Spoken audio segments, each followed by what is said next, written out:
Ladies and gentlemen, welcome back to episode 244 of the Strompcast. Looking pretty in pink. We've got an episode for you today. But before we get into that, let me introduce you to my co-host. First, got Richard. How you doing today, man? I'm good. A very comfortable 2-0 win against the bus merchants themselves. Lito Vidigal would be proud of this performance from Casa Pia, man. Like 6 at the back. Unbelievable stuff. We take it, 2-0 win, heading into a kind of needed international break just to rest up some players. So we'll take it, but we're good. Yeah, most definitely. And Chris, how you doing today, man? Every international break, Sporting low-key turns into world travelers with like half the squad going to all corners of the world. So while we do have some people who will have the opportunity to rest up, there are guys like Gyökeres, Humeland. I mean, Arujo, I guess, could use some minutes. Inacio thankfully has not gone, but a lot of guys are gonna keep playing some minutes. So I just pray that guys like Gyökeres, Humeland, Morita, even Israel, I don't think Israel got called actually, or did he? I think he did actually. Yeah. I think he did. And Arujo. I mean, I just hope that nobody gets hurt. But yeah, it is a needed time. We are starting to feel thin at center back again. Every season, the same shit happens. I feel like we have this every year. To be fair, we have it feels like Quaresma, Inacio, Diamande. They've been like walking wounded for weeks now. So yeah, hopefully they get a chance to rest up. I'm actually very glad Inacio didn't go to the national team. Yeah. It always feels like centre back is definitely our most deepest position, but then we just have so many injuries. Well, St. Just is pretty much just a walking injury at this point, but we got the other. He basically doesn't exist. He's not real. Theoretically coming back soon, but I mean, at best he's going to give us 3 games. So and then he'll get a hangnail, and then 60 minutes. We'll get 60 minutes from him.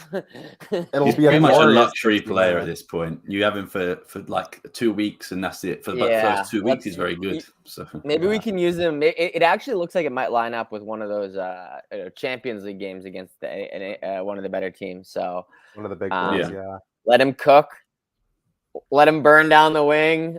Let him make insane track back runs, and then let him screw his knee up again, and then rest for another month and a half. Yeah, definitely. And Danny is not with us today. Make sure you follow him here. You can follow myself there. But most importantly, follow all things Alvalade on all social media platforms. If you listen to us on Twitter, follow us at ATA Alvalade as well. But without further ado, let's get into the game of the weekend, which was Sporting versus Casa Pia. 2-0 win. Let me read the Sporting lineup as followed. Franco Israel in goal. Inacio, De Bast, Eduardo Quaresma, Humeland, Braganza, Jenny, Maxi Arujo, Harder, Trincao, and Gyökeres. Off the bench came Morita, Nuno Santos, Giovanni, Fresneda, a rare appearance for Fresneda, and Ricardo Esgaio. Richard, I'll start off with you since you alluded to Casa Pia's 11-0-0 formation. What were your overall thoughts in this game? Like I said, Lito Vidigal would have been proud of this terrorist performance from Casa Pia. At no point did they make an effort to attack. They were happy to sit back. Almost got out of the first half, actually tied 0-0. Took a really good run and some fancy footwork from Trincao before Braganza got the finish to make it 1-0. And then we have the Gyökeres penalty in the second half, which we'll probably get into. They just did not look like they wanted to be there, which I'm surprised by Casa Pia, because usually they're a bit of a tougher test. So I was surprised they decided let's park the bus. I thought Sporting, everybody looked pretty good. It was nice to see Maxi Arujo get minutes. Humeland and Braganza in the midfield looked phenomenal. Morita almost had a really nice goal in the second half. He did everything right. It just literally bounced off the keeper's legs and then bounced out, which was one of the better chances of the game. I'm sorry to look here. De Bast, kind of a nice little bounce back from his PSV nightmare performance that he had. The only one I'm kind of going to be a bit critical of, I guess, is just Conrad Harder. He just didn't do much for me this game. He just kind of looked a bit ineffective at times, but that's really kind of my only criticism of anybody on the team. Like everybody came in, looked good. We got his Gaio minutes, which timeline was going crazy when that They're happened. few and far between this season. Sadly. We don't see them very often. So savor them while you can, ladies Not a and gentlemen. single offer out. If one team had put an offer in, he'd be gone. Not one single offer. SMH, Yeah. man.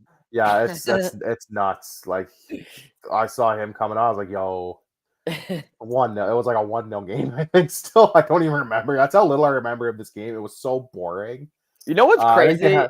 they had I like feel one like- chance in the second half, and that was it. I feel like the last 4 games, including this one, for the league at least, we give up a pretty good chance. And often it's like the best team that the other team has in that half in the first 30 seconds to 1 minute of every game. Yeah. What is up with that? I don't know. It I've been started wondering that recently, too. but it is about I want to say like the last 4 league games. We give up a stupid we chance. give up a pretty big chance in the first 30 seconds. And then Yeah, again, like these guys, they barely reached the goal again after that. They had But like they one. had a good chance at, like, chance in 40 the second seconds. half. That was like Israel had to save it with his legs, right? It was on angle. target. That like unless you're. It was on target, but it was like I could have probably made the save. Yeah, That's how not trying to take anything away from Israel on the shot. He does a good job to take away what little angle there is. But yeah, they have like one chance kind of early on, and then one in the second that's like a half chance. And that's it. Like they did nothing this game. And I was surprised because Casa Pia is not like a pushover team. Like anytime we played them last season, like they were kind of a pain in the ass game. Yeah, there's not much to really add to this game. Like it's a comfortable 2-0 win. It was just kind of boring all around. Like there wasn't much happening. Trincao hit the crossbar once. I have a really good shot. I really wish he got on the score sheet, but I'll take an assist from him. It's nice to see Bragança come in and score, if only because the group chat was going crazy when Danny Saldana said, yeah, no way Bragança scores a 4th game in a row. And then he scores immediately after that. And Chris, I think, was the one put in the chats like, yo, he's a goal machine. And Danny was pissed at that. Yeah, I swear, like he literally said, well, because I remember we were picking out the scorers for the predictions, and he's like, Bragança? Nah, Bragança can't score 3 straight games. Score. He was fuming in the chat. I mean, I'm not gonna say like I was like, oh yeah, I definitely thought he was gonna score 3 straight games. But like it was funny. It was funny to watch. Not much to add. I'll give my man of the match probably to Bragança for this game. Just because I don't always want to give it to Jokeres. I'll pass it off to you, Chris. What are your thoughts on what was kind of a very boring game? Yeah, I feel like games at home, especially, have kind of become this more often than not. Teams that find themselves between like the 18th and 10th place, maybe even higher, are Sometimes higher, yeah. Sometimes all the way up to like 5th are gonna play us like this. Again, like I would say that previous iterations of the Sporting squad would struggle a lot more to carve out chances, initiate all of the play, like building from the back, and 50 pass possessions every single time minimum, but I mean we had like a couple big chances in the first 20 minutes, like 80% possession plus. I mean, we were all over them, and it was more than just passing around in the midfield, right? It was creating chances. Bragança was great. At this point, I would possibly say that maybe Morita is no longer the penciled-in starter at this rate. At least for now, things could change in a month, but like right now, based on form, I mean, it's got to be Bragança, right? I thought that I kind of knew that like Inacio and Quaresma were kind of hurt a little bit. going into this game, and I wasn't even sure if either of them were going to play. And then I saw they were both in the starting lineup, and I was like, wow, we really don't have any other options because I'm sure he'd love to not play them right now. There wasn't any real other options because he is playing them because there's nobody else. Yeah. So yikes. I hope they don't get hurt worse. Which I mean, they both got subbed off, so hopefully nothing was aggravated. But yeah, not great, but may do. Israel. I want to say more action in this game than some of the other league games where the other teams have parked the bus. He was probably forced into action maybe 4 times, right? Again, nothing crazy, but he did what he had to do. Yeah, I mean they just parked the bus, right? They were content to walk out of here 0-0. Players that that have shown I guess have been celebrated in the past, like Lelu and the blonde guy, what is it, Lazarabal, whatever his name is. These are talented players, right? And they're good players. They didn't really have an opportunity to show much of anything. It is what it is. These lads are, I guess, a little bit better than they probably even expected to be this year. But yeah, I mean, what is it? 8 for 8, best start in the league. I mean, who's gonna take points from this team? Someone absolutely will. We're just waiting. Waiting. Who's it gonna be? When's it gonna be? We're waiting at this point. One of these. At some point, they are gonna get one of these games where it plays out almost exactly as it did. But parking the bus is gonna work. They're just gonna run into a wall. We're just waiting for that game. I feel like we're just waiting for that inevitable game to happen. I feel like it's going to be on that stretch where it's Arsenal, Man City, and then whoever the league game is in between those. I think it might be Guimaraes or someone, maybe. You know what? Guimaraes will actually kind of come at us though, so it wouldn't shock me. Guimaraes is never an easy game. So, and they've been arguably better this year than they have the last year. So yeah, they've looked good. Both domestically and in Europe as well. Crazy to see a Portuguese team actually getting points in the Conference League for ever. No one would have predicted that. Who would have thought? But yeah, I feel like that's going to be one of those games. We're going to get into one of those trap games, and we're just waiting for the inevitable. They just could break this team down. They just parked the bus too well. Yeah, I don't know when it is, but I'm also worried against the Benfica. They have looked insane since Bruno took over, especially that Turkish guy. Is it Artukoglu? He looks fantastic. He looks so good. Crazy. Really good. He kind of got hurt, but now he's fine again. Yeah. Yeah. Incredible.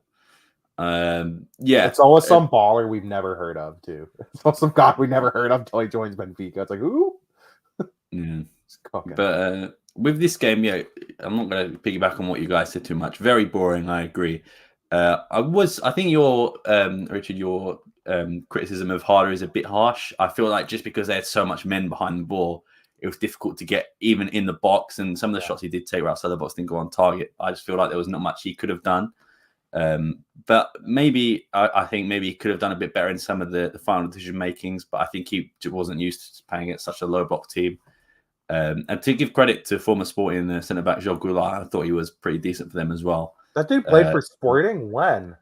He came on. I don't think he ever made the. He came on as a sub once, and then I think he left. It was in I'm sure he played in the Tassa, and then he left. He was a captain of 2 weeks after. I have no recollection of that dude. I'm convinced he made his debut under Amorim at some point. Oh, Sean. Do they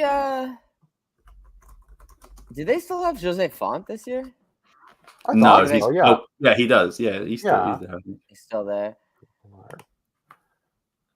João Goulart made his senior debut in a 4-0 win over Belenenses. So that might have been 2021. Sorry. So yeah, October 2021, and then left January 2022. Okay. So he played one game.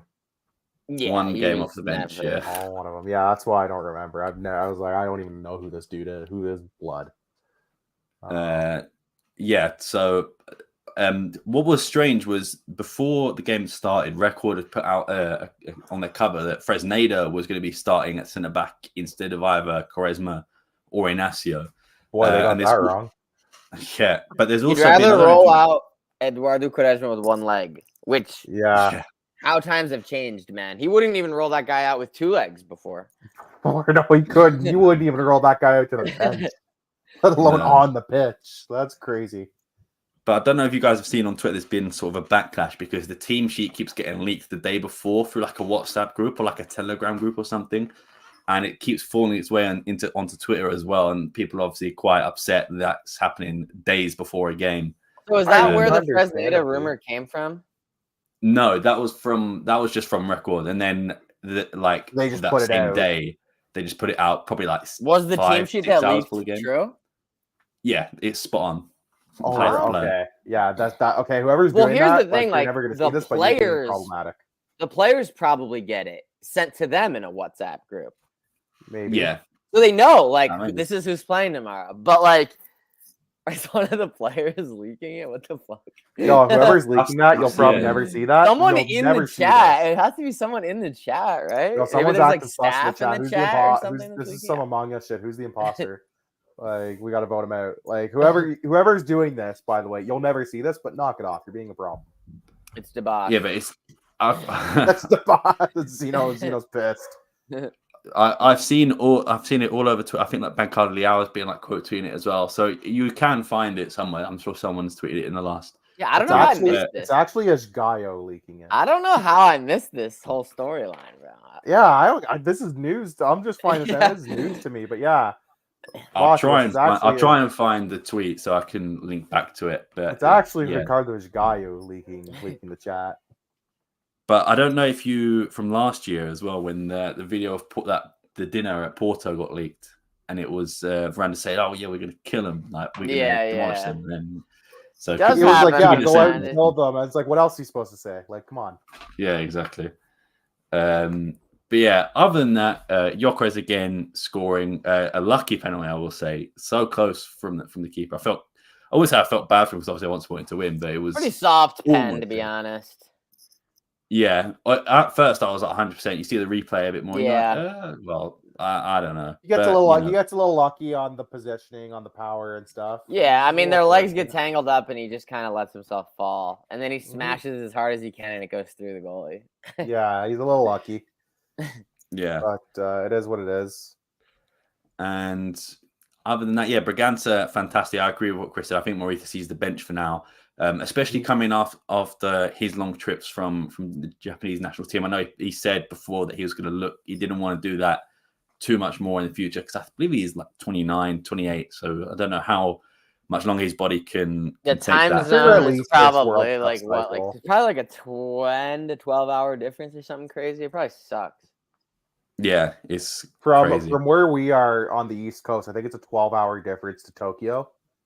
So yeah, for him, it's still like it's like him going from like Toronto to Portugal. Like it's like a 5-6 hour time change at minimum, which is just brutal either way to come back from. Like, and sometimes when they come back, there's a game in like 2 days. You know, like you're not ready. Like you're not feeling you. I mean, I've gone on vacation and I haven't felt like I wasn't asked to perform at a high level athletically. You know, I was asked to go to dinner. Like he was asked to go to dinner and like have a drink. Like he wasn't asked to go out and play a 90-minute game of professional football. No, exactly. So I think he sees bench, especially with the form he's on at the moment. Braganza's on at the moment. Yeah. What I did like, which is not game related, was Trincao getting Franco Israel in for the man of the match, sharing his man of the match award with Franco Israel. I thought that was nice, a little bromance going on there. So yeah, it was good, and I thought. Even though it was a very boring game, to get the 3 points and the 2-0 win is something that, you know, another day could have been easily a 0-0 frustrating draw. So it was good that we managed to break the deadlock, definitely. But Chris, who is your man of the match for this one? Braganza. 2 for 2. Yeah. I'll give it to Braganza 3 for 3. He got the same score as Gyökeres, but they're like, we always put Gyökeres, so I'll just put Braganza in the future photo. It's nice to give it to Braganza. I do feel like I tweeted it as well. I was like, oh, Braganza's not doing well. And then like 5 minutes later, he scored. Yeah, I feel like we called him out like middle of last season, and like he's cooked us for it. It's like public apology to Daniel Braganza right now. Yeah, bro. I'm sorry, bro. Dude, the way his career was going like 2 years ago, if you predicted like, yeah, he'll be like getting minutes for Estudillo pretty regularly. Yeah, is where his career would be in 3 years. I would have been like, yeah, man, that's not that shocking. I really don't. I'm not gonna be honest. I didn't think he would develop into like a borderline / actual starter for Sporting. You know. Yeah, I'm very pleasantly surprised. Like I kind of cooked him a little bit. Like public apology to Daniel Braganza. He's always been a solid player. You know. I'd like to apologize. I was not familiar with your game. He kind of struck me as like a slightly better Francisco Giraldes, where it's like we know he got talent, but it's probably just like never gonna work out. And yeah, it was kind of the Francisco Giraldes, like, will he be able? But he's obviously be able to put it all together. He's much better. Yeah. I was kind of of the same opinion. Like he might just be that little bit off from being able to put it together because you'd see flashes of it even before the knee injury and even a little bit after. But yeah, credit to him. Like he's made us eat our words. I'll take it. Yeah, but at the same point, I don't think anyone was fantastic this game, and I think that was just due to the way Casa Pia was set up. So, but no one was outright bad. Just no one was like, holy crap, they blew you away. I would say. Yeah, exactly. So yeah, that's pretty much it for the Casa Pia game. We shall move on to predictions to see who got what. Spoiler alert, I forgot to put mine in again. I think for the third week running. You're kind of starting to catch now. You're making me. I'm shaking a little bit now. Yeah, I've had a good couple weeks. It was like 11. It was like an 11-point gap. It's down to like 7 or something crazy. I said I was catching. I was getting within touching distance Christmas by deadline. It might be keep it up. Touching distance by Christmas. We're on pace. Yeah, a couple exact score lines really helped you cook the last couple weeks. So let me get it up. Crazy and Richard, take it away. So Danny guessed 5-0. Way too optimistic for what this game ended up being. But he got a goal. He got a goal scorer. He got Jokeres. Crazy, I know. So he gets that, and he gets a win, the right winner. 2 points for him. Chris with the exact score line and a goal scorer. So he gets a point for the Jokeres goal, point for getting the right result, and 2 bonus points for getting the exact score line. I come away, I get 1 goal. Actually, I got both goal scorers, but I only had the correct result, which really broke my heart because I could have used those 2 bonus points to keep ahead of Chris a bit more. But I end up with 3. Sam slacking again. It's like I said in the group chat. I did put it in, but in the invisible ink, so you just put it in invisible ink. So we don't accept those. So if you go up to the top of the table, we'll work our way up. Sam sitting in 4th at 11 points. Danny sitting at 15. Chris 3 points ahead of him at 18. I am still in the lead at 25, but Chris has cut that lead down pretty significantly over the last couple weeks. It was like a 10-11 point gap, and he's cut it down like 7 points. So we're starting to move. We have a cup game coming up. Is this our next domestic game? Is this our next game? Is the toss? Correct. Yes, on the 18th of October against Portimonense on Friday the 18th. So not this week, the week after. Next Friday. Yeah, and then we got a Champions League on Tuesday, I believe, which is Strompcast, honestly, or Wednesday. Yeah. So we can. I'm comfortable to predict both those games. I'll do the TAS one now. I'm only worried about Champions League because of injuries and international breaks. So I'll do this one because I feel like we're probably going to have a rotated team. You can go first, though, Richard. I'm going to say it's Portuguese. I'm going to say 3-0 because this is a bit of a tougher test than we're used to in the early rounds of TASA. Mm-hmm. I imagine Jokeres will at least get minutes this game, so I'll put him for 1. I will put Conrad Harder. I feel like he's due. And fuck it, we ball. I'm going to put Braganza as well. And this will be the game he doesn't score, knowing my luck. I'm going to go for a 3-1. I feel like maybe Kovacevic starts this game. You know what? That's a good point. Never thought of that. I'm trying to think who. I don't think Jokeris will play just because he's going to be playing for both games for Sweden. I think because Isak is out. It's going to be a rare chance to give him a rest. Harder probably play. I don't think Hugo might play actually, but he probably won't because of international. Yeah, I'm just trying to think who else is probably here. Won't either. He'll probably use Kenda and Jenny. I'll be honest. Jenny's gone to Mozambique though as well, so I don't know if maybe he'll use I've got it. He just doesn't have enough guys. Nuno Santos' goal isn't a horrible shout actually. Yeah. You know what? Let's do it. Oh, he's doing it. He did Impossible. Crazy. Never been seen before or since. And Pop. There we go. We'll go 3-1. Got a little rambunctious with his predictions here. Interesting. Chris, take us away. Chris. I am going to go hideous 1-0 win. A very rotated squad. Goal or winner. The best corner kick. Ooh, okay. Nice. Yeah, you wanna.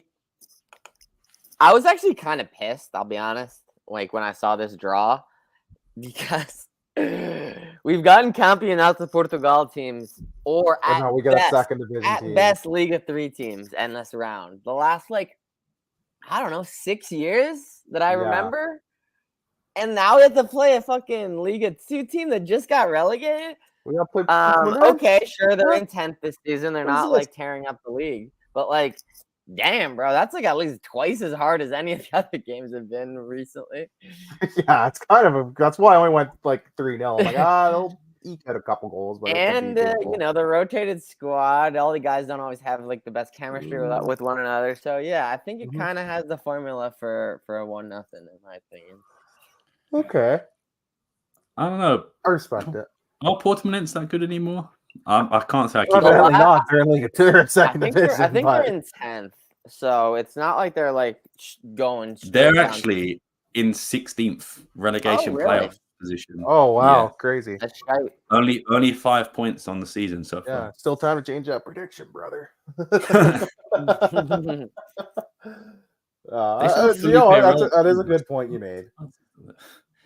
Yeah, they still have quite a few players I recognize. It's also got it's got old. Actually, this game's historically been on the road as well. Is it at home? It is. I think it's on away. Okay. I was gonna say we usually play this round on the road. Yeah. If they had Nakajima still, I'd be saying, you know what, we're losing this 3-0. You know what? Portuguese is cooking us this game. We're losing 2-1. All right. Do we want to also do the Champions League predictions to get it out of the way, or no? Yo, by the way, I'm looking at this team sheet leak now. Doesn't it it just looks like a fucking Word document. It doesn't it doesn't look like anything. It's not like it has an official header on it or anything, Yeah. No. But it's literally right. Yeah. Yeah, you know what? Let's do Stromgrass. I'll start because it's gonna be away. It's gonna be, I think, 2-1. Yeah, that's fair. And I'll go Jokeris.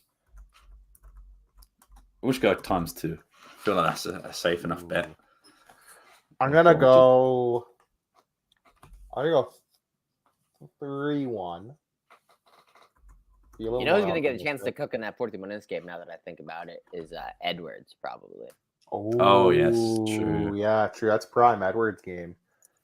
Potentially. Or not. Who knows? I'll go Jokeris get the chance. Will he do anything with the chance? Probably remains to be seen. But I think he'll probably get the chance. Yeah, we'll do Jokeris, Pot, and Trincao. I almost went Hillman, but he's let me down the last couple times I predicted him, so I'm going to cool off on him for a game or two. Go on, Chris. Yeah, 2-0. 2-0. That's what I almost went with, too. Arujo?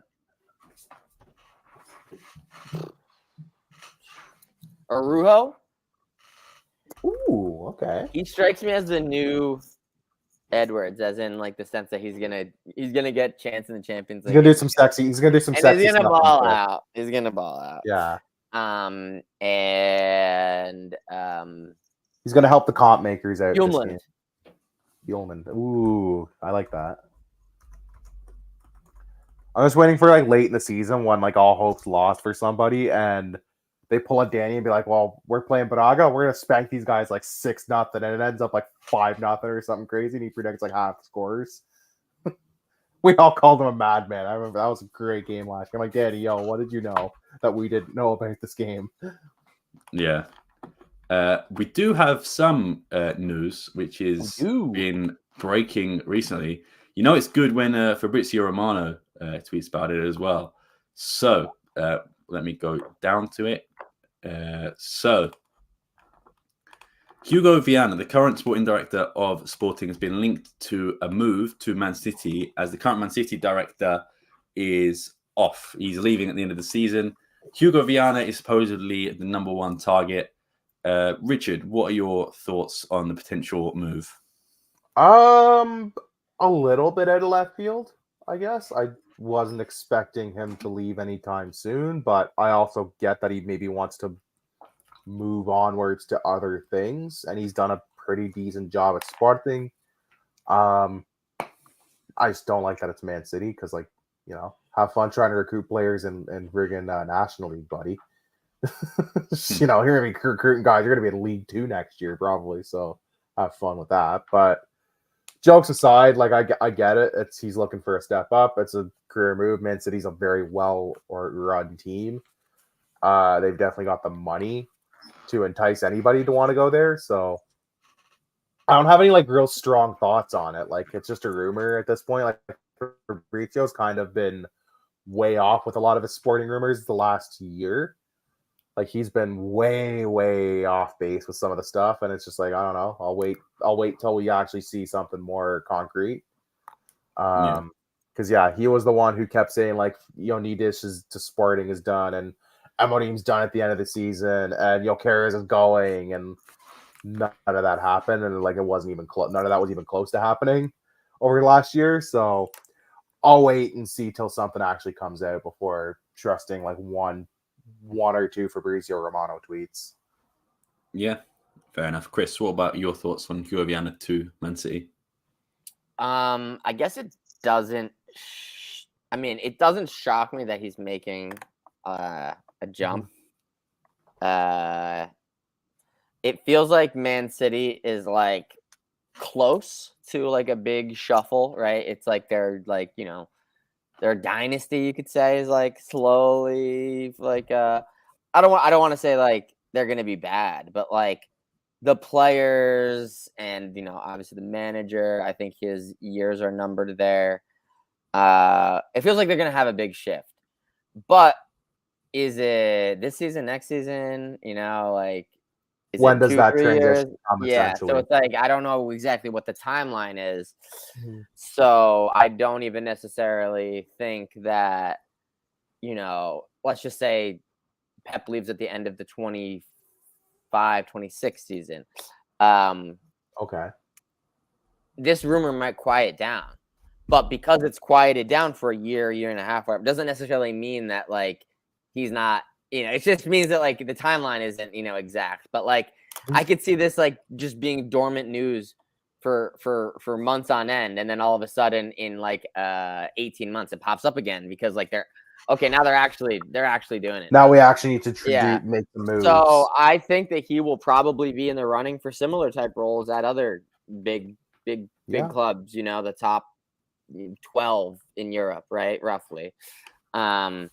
So yeah. I've shit on him many times. I think his work in the last like year and a half is much better than his first 2 years in the role. There was definitely like a learning curve as well. I think the players like him. I do always appreciate that he is down for a little shit house. You put him on the touchline, and he's gonna jab Sergio He's Conceição. gonna get a little. He's gonna get a little He's gonna run his you know? mouth a little bit in the tunnel. He's got Yeah. that dog in him. Which just in general I respect from anyone. So yeah, and I'm pretty complimentary of Hugo Viana these days. Yeah. Well, Yeah, I agree with. let me some of give you that, my yeah. opinion, which is Oh, the here we go. opposite. I think he is the most overrated director of football of all time. You think he's just an agent? He's an agent merchant. Yeah, agent I think- merchant. Let's look at the timeline. So before Amorim takes over, he brings in players such as, so I won't give him the 18 transfer window because he was appointed in September, so we can forget about that. But let's say for the 1920 window, he brings in players like Yannick Bolasie. He brings in players like Jesse Rodriguez, Valentin Rossier. You've got Eduardo Enrique, Rafael Camacho. A guy who had no idea what he was doing. Yeah, that was a guy who was just throwing stuff at the wall and hoping it would. And also, I'd like to think that he's improved from those days, though. You know, he's learned a little bit. But you say learn. Rafael Camacho has made the highest paid player, and he still was, even with players like up until like Duarte's a year ago. Hot. Yeah. And the reason I say this bad stuff about Hugo Viana, I do like him now, but look at what happened to make him good. Ruben Amorim came in. Ruben Amorim said, I want this guy, I want this guy, I want a player like this, player like this. That's when Hugo Viana improved. So is Hugo Viana director of football? Is he being good, or is it Ruben Amorim's leadership? Who's the straw that stirs the drink, essentially? And for me, if you look at his previous actions, it has to be Ruben Amorim running the strings. But also, at the same point, I guess you could say Hugo Viana was the one, if you believe Arandis, I believe that he said that he was the one to tell him to go get Amorim. So you could argue maybe that's a saving point. But at the time, still, you have to remember the most expensive coach in world football was Ruben Amorim. Yeah, I do want to say that as well. Like, let's look at some of his more recent hits, right? Gyökeres, Humeland. Those are all really expensive players. Like not 17 million. I mean, that's not money that Sporting was even able to spend 5 years ago. So, if your average player price is doubling, you're in theory going to be able to get better players, right? I mean, it's more impressive to sign someone for 1 million and then have them work out to be amazing, right?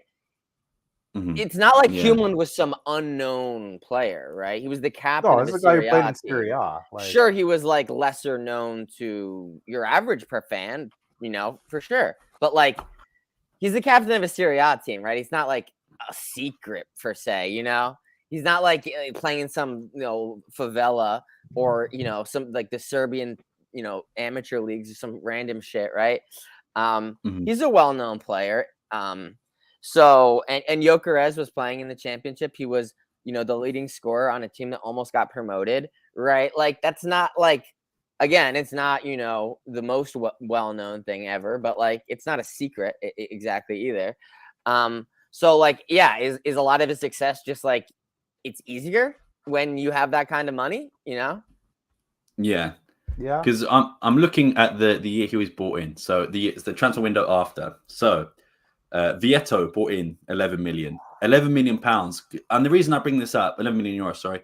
The reason I bring this up is a lot of people who are, I don't know what the right word is, but are more sort of pro Verandas, pro Hugo Viana are always, we didn't have any money. What did you expect? That's their number one talking point, where it's we had such a bad time. Money, we just spent it very poorly. We had some money. We just spent the little money we had very poorly. 11 million on Vieto. Fair enough, you could take that out of Jelson's fee, so I guess that was technically free. But on transfer market, 11 million euros. Andres Barras, 6 million. Rossier, 5 million. Rafael Camacho, 5 million. Eduardo Enrique, 3 million. Jesse Rodriguez on loan for 2 million. And then you've got the wages of Bolasie. Fernando was another one who came in as well. Never played a game for the main team, by the way, Fernando. Just want to point that out.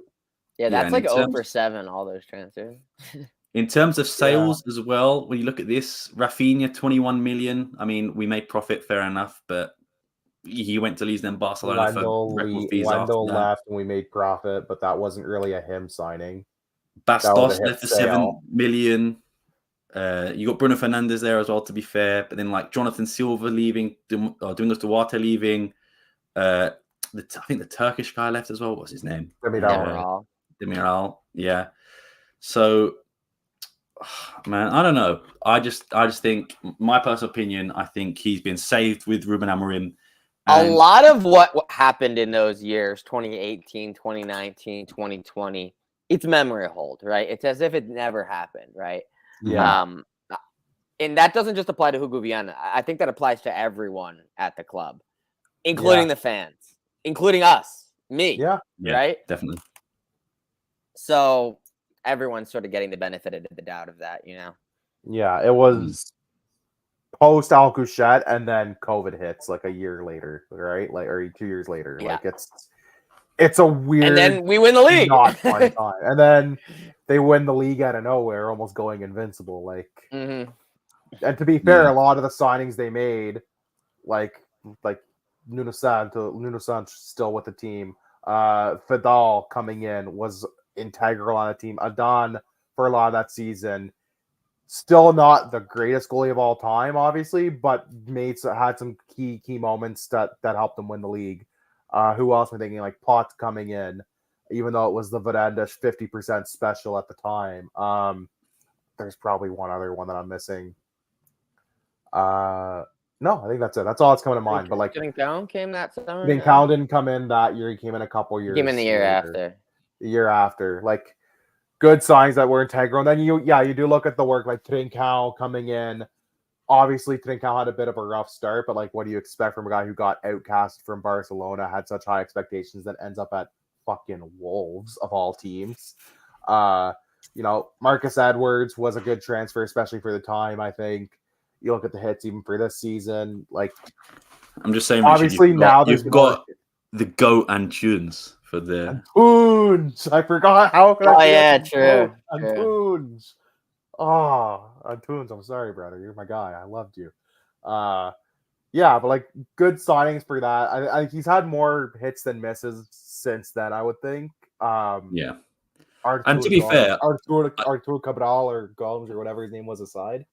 Like, yeah, but he still scored that goal against Spurs, so pretty much made the money scored back. That goal against Spurs, and people are still like, he's the GOAT. And I'm like, I've never heard anything. As someone who watches the Brazilian league, I've never heard anything about him.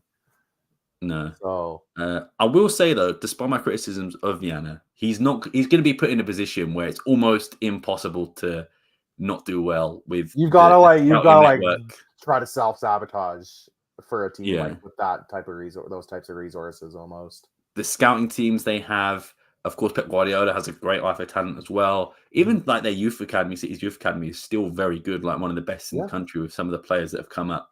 So, to be fair, I mentioned all that about Hugo Viana. He's going to have a much better scouting team than he did when he was in his first few years. So, but I like him. Don't get me wrong. I do like Hugo Viana. But in terms of his job, I will not forget the years before Amorim. And it would be interesting to see what happens if Amorim were to leave next season and Hugo Viana stays. Do the transfers continue to be as good, or do they continue, or do they go? Yeah, do we get as many hits as we've had? Do we get a few more misses? Do we get like so-sos? Like, what do we get with that? What if both? That's the question. Then what do you do? Yeah, that is a good point. It's probably a possibility at this stage as well, because as much as I do love Amorim, he did seem awfully quick to try and get on that plane to West Ham. Yeah, crazy. Yeah, definitely. We do have a Twitter question that was submitted, so let me go down to it now. So it was from Nuno Gabriel. He says, for the next game, since it's a cup game first, should we rest a lot of the starters because of the injury bug we're getting hit with just in case? The guys that are hurt, yeah, for sure. Anybody who's been hurt or has a nagging thing, I would happily rest them. I would say almost a full rotation. I think you can keep some guys in there that didn't get selected, and also bring guys in like Pot who's been injured and give them some match sharpness. Guys like Edwards as well. But I would like to see guys like Fresneda get his chance. If St. Just is fit, I think a good game to start him in would be this one instead of away at a cold pitch, probably frozen pitch in Strompcast. Maybe that's the way for him to be put in as well. Be like that cold already in Austria, can it? Like, no shot. It can't be You know that what, cold already. Go check temperature in Austria. It can't be that cold already. Maybe if this was in November, I'd be like more inclined, but it is November, December. But I feel currently like it'll probably be cold, like chilly, but not like freezing. Like, can't imagine getting snow already. where is Like, have Austria? you ever heard of global warming? Come on. Where is it just Strum? Is that or is it Graz? To be fair, Yeah. 14 degrees today. So That's normal. That's what it is here. That's what it is in Canada. It was like 15 today. That was but nothing. what is it around 8 p.m. is what I want to see. So around Probably like 8-9 degrees, maybe a little colder, but it won't be freezing. It'll be cold. yeah, okay, fair enough. Maybe it won't be that cold then. If I'm comparing it to like similar climate and seasons to Canada, it'll be cold. It won't be like freezing at risk of frostbite cold. It'll just be a little bit uncomfortable for like the southern boys. No, definitely. We do have some other news that has been making the rounds. There's quite a few transfer news going on at the moment. One of them is that Vinagre even is being sold to Legia Warsaw apparently for 2.5 million. He apparently has been playing very well up in Poland. We signed him for 10 million euros, selling him for 2.5. Wolves have 50%. So pretty much we're making probably nothing. We're losing money on this. We're only losing 8.5 million, boys. Let's go. Hell yeah. Money maneuvers. But at the same time, I am glad Big that Ruben baller Agro player. finally is getting somewhere to play consistently. And he seems to be doing well there. So I've got nothing ill against him. He had that one bad game versus Ajax, but before that, I thought he was pretty good. Yeah. I feel like he had that one bad game against Ajax, and they just banished him to the Shadow Realm after that, unfortunately, and he never really got a chance again. He did have an interview recently. I think it was with Ebola, and he did say that he got injured during that game and he was out for a long time. He didn't really know what was wrong with his injury. So it wasn't that. I know people had the conspiracy theory that Amorim just banished him and was like, didn't want to see him again. Vinagre himself said he was injured. So I guess that's good to well. But yeah, shout out to Ruben Vinagre. I'm just shocked I'm just surprised he never really got like a chance again, even when he was healthy then.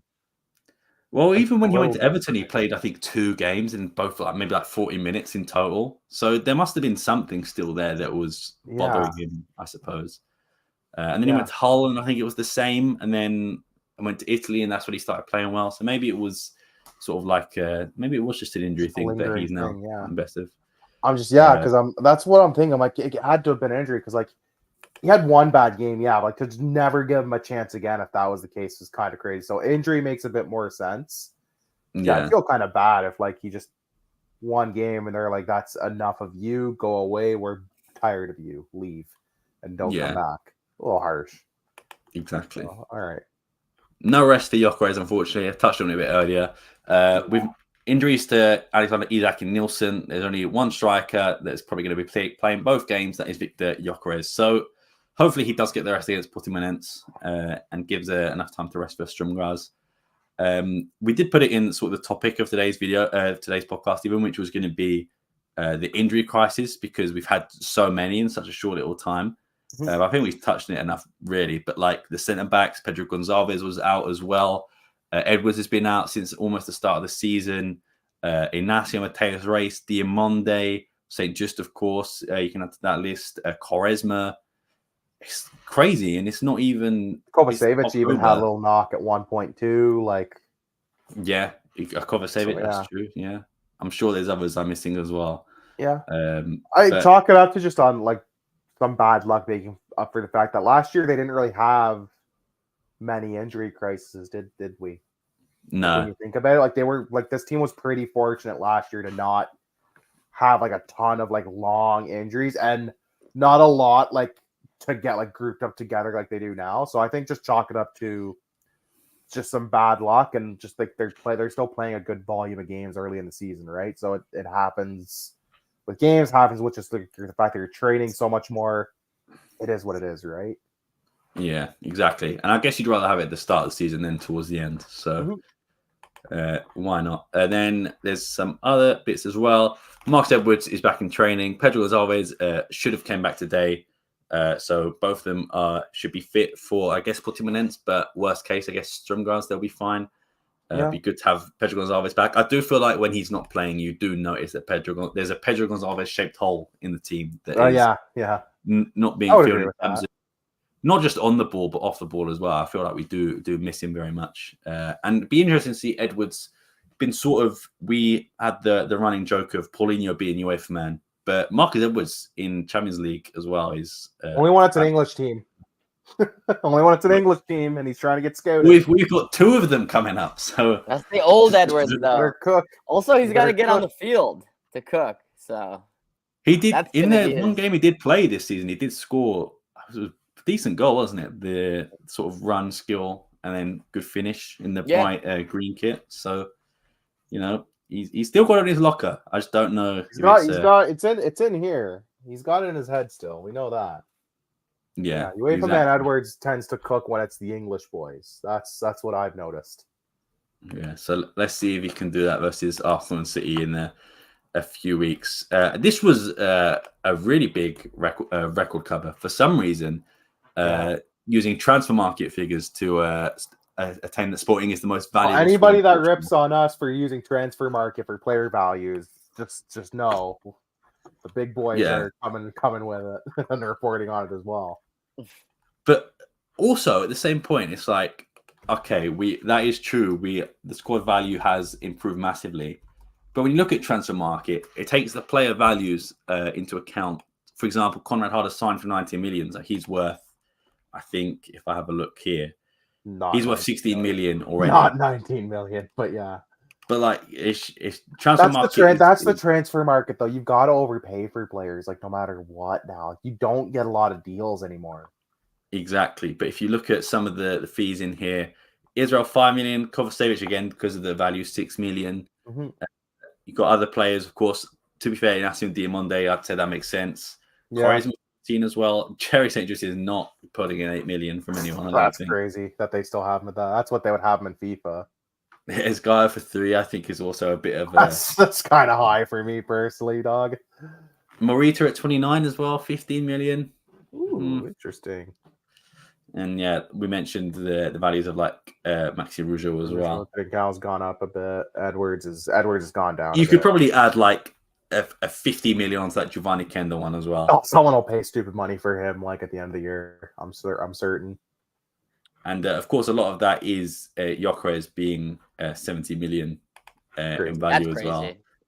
Yeah, that's the highest anyone on Sporting has ever been. I think so. Yeah, you can see the sort of trajectory as well. Of just look at the chart. Oh my god, look at the chart. For anybody who's listening on audio, it's just like a very kind of steady line, and then it just shoots up like you're going up a mountain. His value, that's crazy. We did underpay for him because pretty much as soon as he joined Sporting, it went up to 32 million. So I mean, we'll take that. I'll take what we paid for him. Christ, I'll take what we're going to get for him too. We're going to make some dinero on that. Slowly getting higher. I think there is 2 more things that I want to point out, and that is I don't know if you guys covered it last year. The Sporting's women manager being sacked and now replaced. So this came out after the show last week, if I'm not mistaken. So yeah, we didn't have time to talk about this at all. So yeah, Mikel Sequeira is a former assistant of Ruben Amorim, is now in charge of the women's team.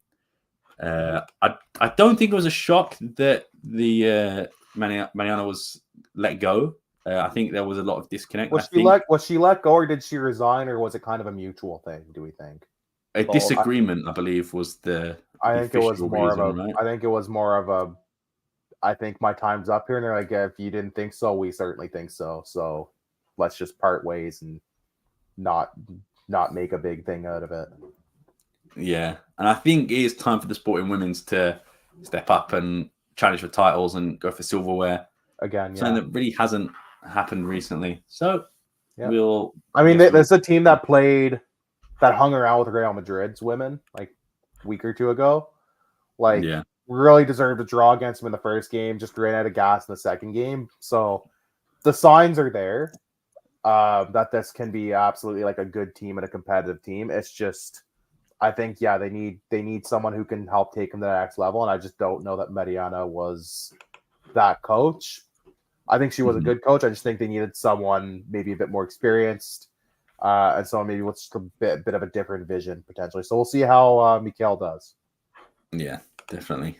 And then we've got the AG as well, which were the 7 points being approved at the AG, including the bonuses with 99% of the vote.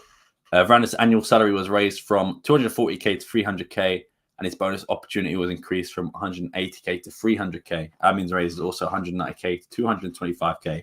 Chris, Okay. you're the numbers man. You can explain it a bit better than me of what happened, actually went down at the AG. Tell me the mathematics, man. I think Chris was frozen. Oh, maybe. Or maybe he's just stumped in thought. This was supposed to be his segment too. He was supposed to cook. He was about ready to cook too. Oh, hang on. Can you hear us, Chris? Okay, can you hear me now? Oh, now it's back. Yeah, it keeps glitching out on me. Okay. We were talking about Varandas's like Stalder raises in the AG. Mhm.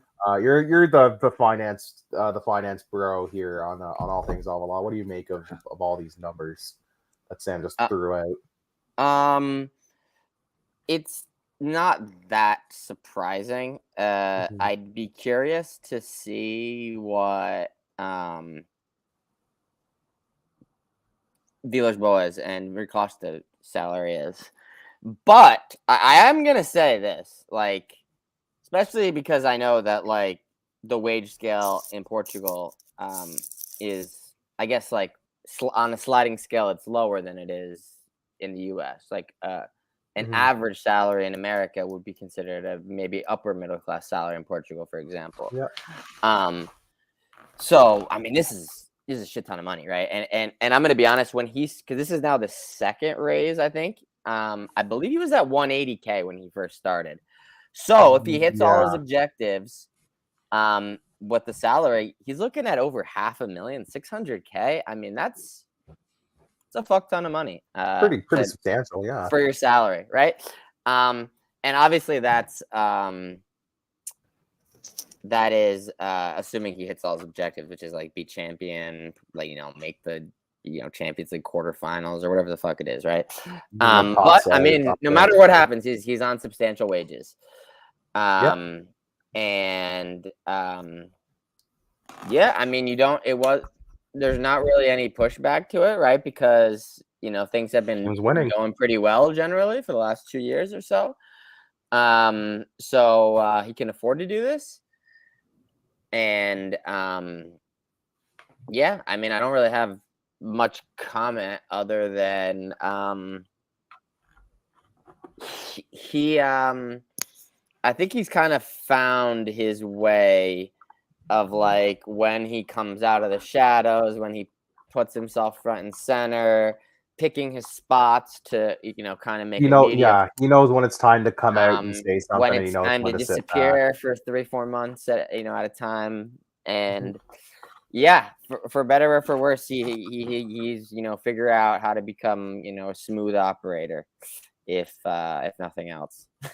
Yeah, I would agree with that. Yeah, he knows kind of. I think he's learned from the mistakes of past, and not just him, but past presidents. I'm not going to name names, but I think he knows when it's time to speak up, but he knows when it's time to kind of, like you said, go back to the shadows or just kind of step back and let things be what they are and assess.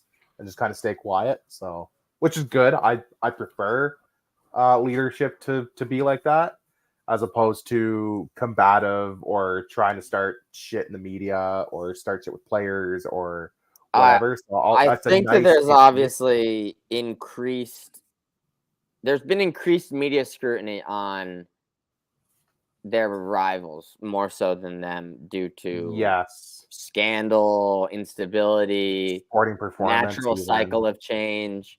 And the absolute worst thing you can do at a time like that in the Portuguese media is give them a reason to talk about you rather than that shit. And he doesn't give them a reason to talk about him rather than talk about that shit. So they just talk about that shit. You can talk about our sporting successes or lack of successes when they happen, but there's no real pardon my friend, political backstage bullshit going on, or grandstanding. It's just kind of, we're just doing our thing. We're keeping our heads down.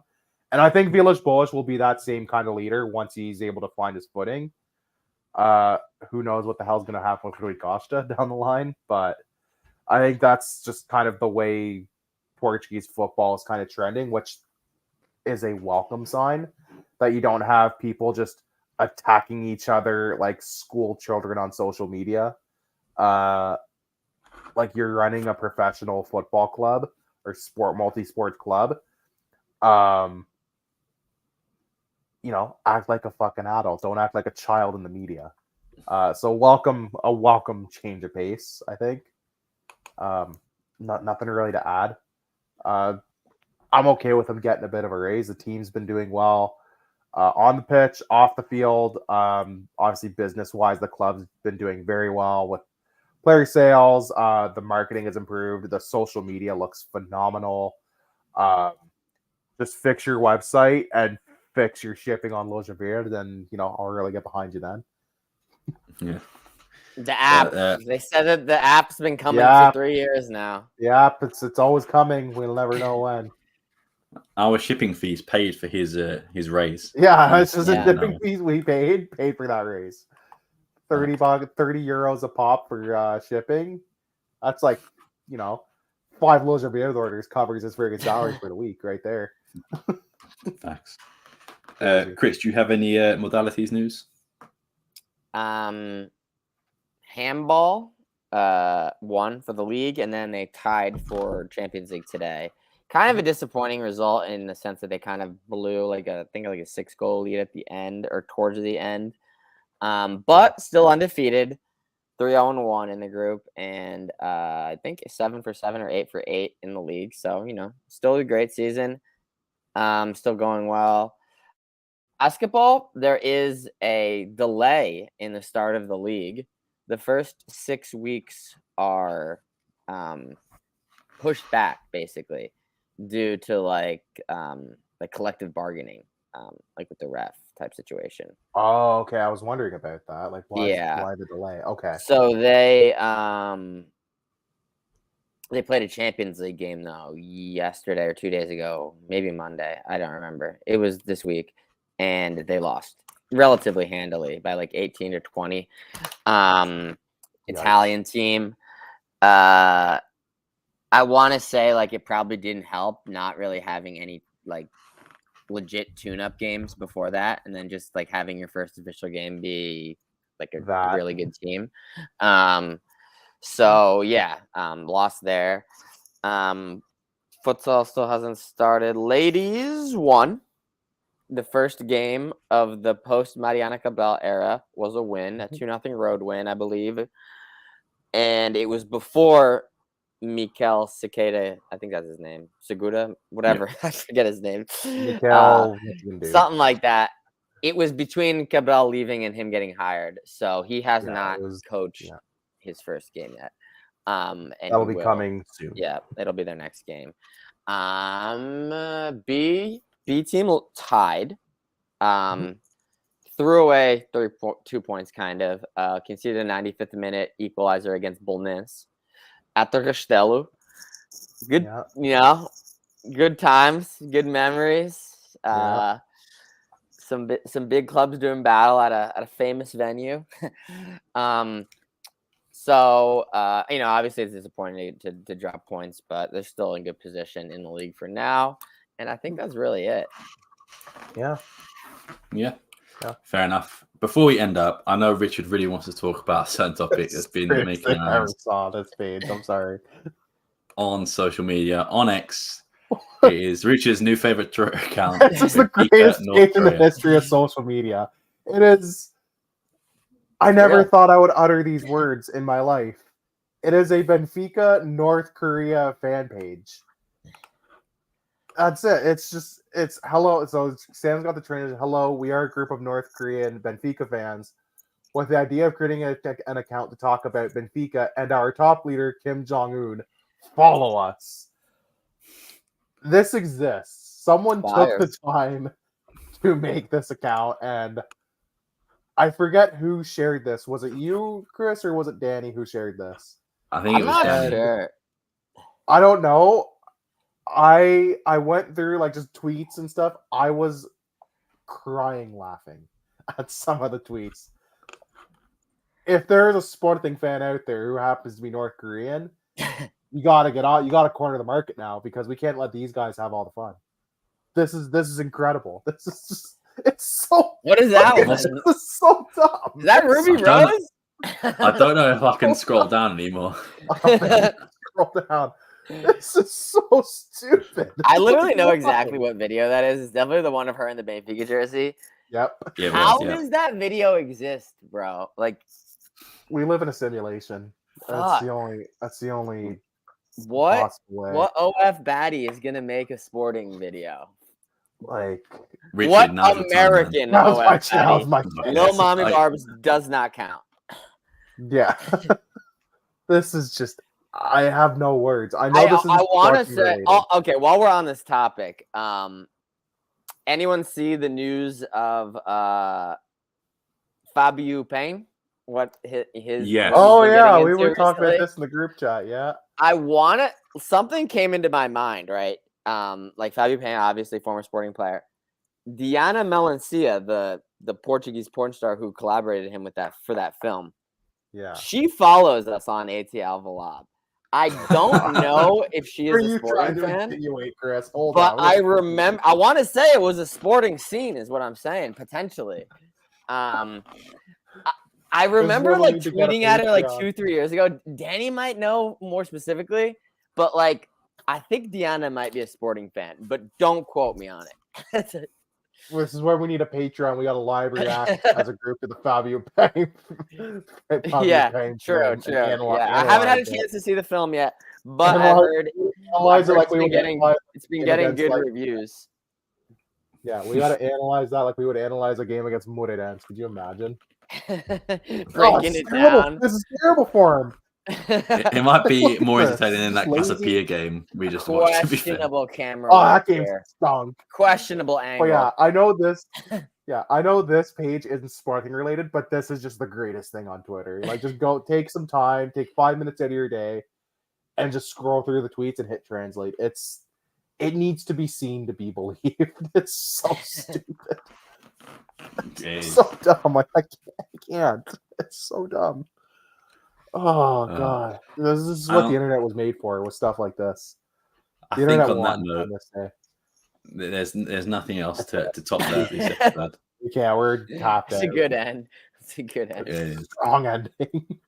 Talk about North Korea, Benfica, and porn stars. it's taken a turn. It's taking it's just you can tell it's their national break and we're in shambles. Yeah, that's it. But yeah, before we wrap up, make sure you follow the guys here. Unfortunately, Danny wasn't here today, but make sure you give him a follow there. You can follow Richard there. You can follow Chris there. Follow myself there. But most importantly, make sure you follow all things other on all social media platforms and podcast platforms. Thank you very much for watching. See you next time. And peace. Oh no, my mouse is frozen on the outro. Oh no! Oh no! Damn.